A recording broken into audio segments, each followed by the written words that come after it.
Charlotte, your character wakes up every day to a brand new day. So, Yeah. how did you deal with that? Itself is its own. I have no real physical problems, but the idea of waking up and not knowing anything, which I've never experienced before, was interesting to get to, I guess, get used to. Yeah. But what helped a lot was Claire's, like I said before, her positivity, because it could easily become a tragedy. This entire show could easily be extremely depressing, but the idea that some characters, key characters, keep everything positive and try to get things moving, Claire being one of the main people to do that, kind of helps, especially with me, and dealing with her amnesia, which I don't know how this poor girl does it, but every day wakes up not knowing a thing. I actually feel more bad for Richard, my husband. Yeah, in what way? Well, every morning he has the same conversation with me. Has to explain the exact same things. Has to get me dressed, get me to get going, get moving. He creates a book for me that has everything written out, how appliances in the house work, who people you know, how to get around, what to do. You know, I mean, this poor guy, he loves her. I'll say that. Well, all right. Talk about some of the other characters. I mean, very briefly. You're just three of them, and I know that there's at least two more in the play. At least maybe three more. Four more. Four more. Can you somebody give us a quick rundown of the other characters? Okay. There is Richard, my husband. Okay.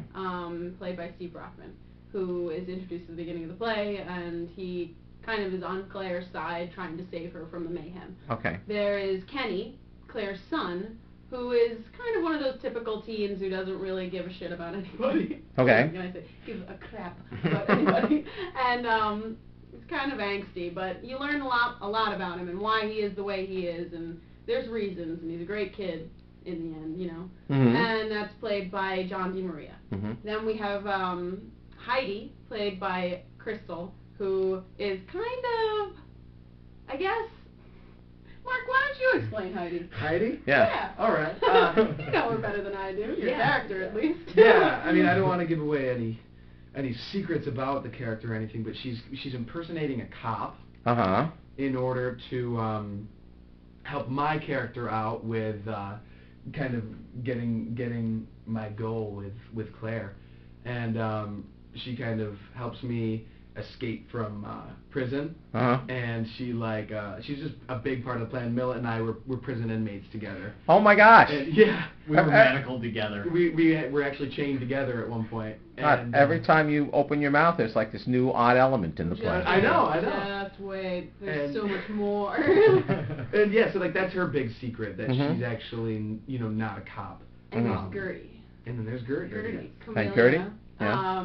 Played by Camelia Tara, and she is my mother, poor sweet little old lady, who had a stroke and can't speak correctly. Everything else is fine, she just can't speak correctly. So she's trying desperately. Sorry, Pink. She's trying desperately to help Claire and try to get everything solved, but can't form the words. So she's got her own little obstacle. Well, it sounds like this fun house atmosphere promises, and it's certainly a unique experience in the theater. Would you say? Absolutely. Yeah. What's the most, Scott? Give me the most unique thing we're gonna see, and then we'll call it a wrap. The most unique thing. Yeah. What do you think is the most unique thing we'll see when we see the play? Watch the play.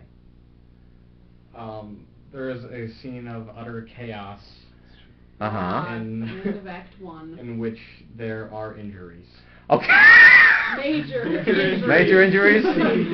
Okay, I will leave it at that. Like you said, blood. Okay. So we invite everyone to come and see Fuddy Mears. It opens this coming Friday, November 6th, runs November 6th and 7th in the Bartlett Theater at 8 o'clock, November 8th, which is a matinee Sunday at 2 o'clock, and then reopens for a second weekend, November 12th, 13th, and 14th. That's Thursday, Friday, Saturday, all 8 o'clock performances. Thanks a lot, guys, for coming in. We appreciate your time, as always. Thank you. Come see the show. Thank you. Come see it.